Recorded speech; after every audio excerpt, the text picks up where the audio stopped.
क़यामत की निशानियों में से एक बहुत बड़ी निशानी जो सही बुखारी के अंदर आती है, मैं जब भी इस हदीस को पढ़ता हूँ तो मुझे फ़ौरी तौर पर वो पार्ट जो है, वो सीन जो है जहन के अंदर आ जाता है कि किस तरीके से होगा, किस तरीके से एक खौफनाक और भयानक मंजर होगा। आज मैं आपको हदीस सुनाता हूँ, आप सुनकर आप ख़ुद भी हैरान होंगे। और ये वो हदीस है जिसे आज साइंस भी मानती है। और एक तो मुझे खौफ भी होता है जब ये हदीस पढ़ता हूँ, दूसरा मेरा ईमान ताज़ा भी होता है। ये हज़रत अबू हुरैरा से मरवी है। वो फरमाते हैं कि नबी अलैहिस्सलातु वस्सलाम का फरमान है, मैं वर्ड बाई वर्ड पढ़ देता हूँ। क़यामत उस वक्त तक कायम ना होगी जब तक सूरज मगरिब से ना तलू होगा। जब मगरिब से सूरज तलू होगा और लोग देख लेंगे तो सब ईमान ले आएंगे, लेकिन ये वक्त होगा जब किसी को उसका ईमान नफ़ा ना देगा।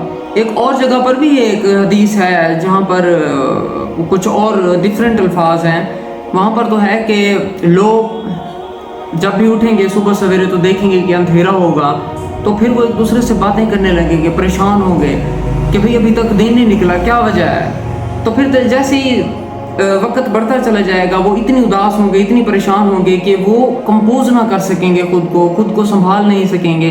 तो फिर वो मस्जिदों की तरफ दौड़ेंगे, अपने बुजुर्गों की तरफ दौड़ेंगे और एक दूसरे से पूछ रहे होंगे कि क्या हो गया है, दिन नहीं निकला। तो 2 दिन के बाद सूरज निकलेगा, यूं ही क़यामत की एक निशानी पूरी हो जाएगी।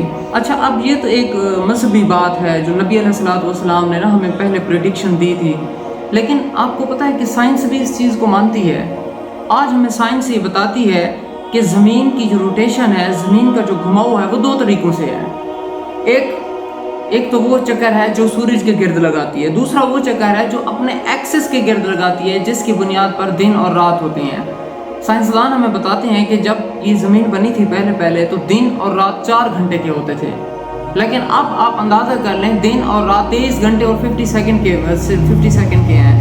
इससे ये अंदाज़ा होता जा रहा है कि ज़मीन की जो स्पिनिंग है वो स्लो होती जा रही है और एक ऐसा वक्त आएगा कि ये रुक जाएगी। अब ये नहीं है कि ये सिर्फ और सिर्फ ज़मीन पर अप्लाई हो रहा है, ये हर सियारे पर हो जाएगा। 2016 के अंदर ये जो मार्स है, जिसे आप रेड प्लैनेट कहते हैं, और इलॉन मस्क इस सोच में भी है कि मैं उधर जाके बस्ती बनाऊंगा, ये उसके साथ भी हो चुका हुआ है। 2016 के अंदर अगस्त के महीने में इसकी जो स्पिनिंग थी वो मशरक़ की तरफ जो थी वो रुक गई थी और ये उल्टा घूमना शुरू हो गया था। सितंबर के अंदर ना इसकी जो रोटेशन थी वो मेंटेन हो गई थी, बैलेंस्ड हो गई थी। अब यही साइंटिस्ट कहते हैं हमें कि अब ये जो अमल है ये सारे प्लैनेट्स पर अप्लाई होगा।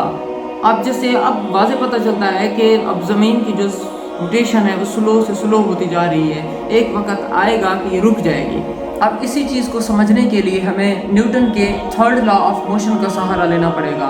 अब जो न्यूटन का 3rd लॉ ऑफ मोशन है ना, उसमें ये है कि अमल और रद्द अमल बराबर होते हैं। फॉर एग्ज़ाम्पल, अगर मैं किसी रबड़ को खींचूँ ना, तो एक वक्त आएगा कि मैं रबड़ को मज़ीद नहीं खींच पाऊँगा क्योंकि वो टूट जाएगा, और अगर मैं उसे छोड़ दूँ तो वो उसी फोर्स के साथ वापस जाएगा जिसी फोर्स के साथ मैंने उसे खींचा था, लेकिन उसकी जो सिमत होगी वो उलट होगी। अब यही फार्मूला ज़मीन पर भी अप्लाई होगा कि जब जिस स्पीड के साथ, जिस फोर्स के साथ ये घूम रही है, एक वक्त ऐसा आएगा जब ये रुक जाएगी और फिर ये उलट अपनी सिमत में रोटेट करना स्टार्ट कर देगी। अब इस चीज़ से ये वाज़े पता चलता है कि ज़मीन की एक्सेस पर रोटेशन की वजह से अब जो सूरज मशरिक़ से तुलू होता है वही सूरज मगरिब से तुलू होगा, और 1 दिन के अंदर या फिर 2 दिन के बाद वो फिर अपनी जगह पर ही सेटल्ड हो जाएगा।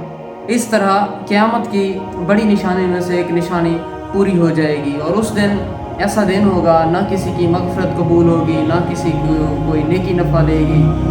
बस हम सारे के सारे अल्लाह की बारगाह में पेश होंगे और हिसाब किताब का दिन होगा।